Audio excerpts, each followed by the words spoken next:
Queen Elizabeth I. We all know the name, a legendary monarch who basically defined an era. But she's also known by another name, one that has sparked debate for centuries, the Virgin Queen. And today, we're diving headfirst into one of history's greatest mysteries. Okay, let's just get right to it, shall we? This is the question at the very heart of her legacy. Was her famous title a brilliant political move, a deeply personal choice, or was the whole thing just a spectacularly well-kept lie? And to really get why this is such a big deal, you have to understand the sheer scale of her power. We're talking 45 years on the throne. That was a colossal reign for the time. So her choice to never marry and produce an heir, that wasn't just some small personal decision. No way. It was a move that shaped the entire future of a nation, and it's kept historians guessing ever since. So, to start unraveling this, we've got to look at the powerful public image Elizabeth so carefully built. This wasn't just about how people saw her, it was a weapon she used to rule. I mean, just feel the power in these words. I have the heart and stomach of a king. This was her declaration to the entire world. She was making it absolutely crystal clear that she had all the strength she needed to rule without a husband to guide or, let's be real, control her. That was a radical statement that basically set the tone for her entire reign. And she was smart about it. She turned her unmarried status into this incredibly powerful symbol. This whole Virgin Queen persona wasn't just a nickname, it was a brand. The idea she was selling was that she was married to her country. And all those pearls and white gowns she was always painted in, those were basically advertisements, projecting this image of untouchable purity and divine right to her people. And, just as important, to her enemies. But, behind that carefully polished public image, the royal court was buzzing with gossip. And one name in particular was on everyone's lips. And this really gets to the heart of the conflict, doesn't it? On one hand, you've got the official story, the pure, untouchable Virgin Queen. But then, on the other hand, you have all these whispers of something far more intimate happening behind closed doors.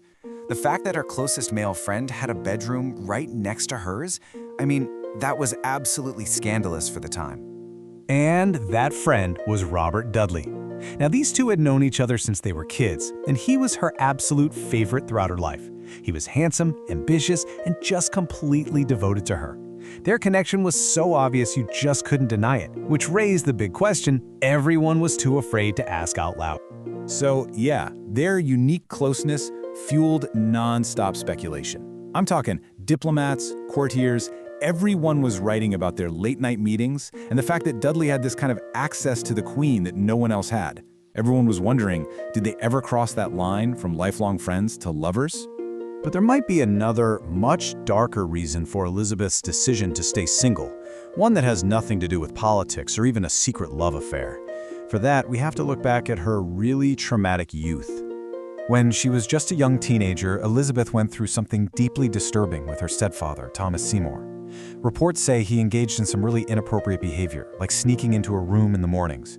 He tried to pass it off as just horseplay, but it was seen as predatory, even then. He was later executed for treason, and a lot of historians believe these terrifying encounters with a powerful man left a permanent psychological scar, shaping her views on intimacy and marriage for the rest of her life. Okay, so where does all of this leave us? We've got the powerful public image on one side, the whispered rumors of a secret romance on the other, and this shadow of past trauma hanging over everything. Let's try and weigh the evidence. The arguments really are compelling on both sides. Look at the evidence for her title being real. It's all tied to her powerful self-declaration and that meticulous image she projected. But then the evidence against it is just as strong. You've got this intensely close, lifelong relationship with Dudley and a potential psychological reason to avoid marriage altogether stemming from her youth. It's a real toss-up. And ultimately, this is what makes it one of history's great cold cases. If anyone, including Dudley himself, knew the definitive truth about the Queen's private life, they certainly took that secret to the grave. The secret, whatever it was buried right along with her.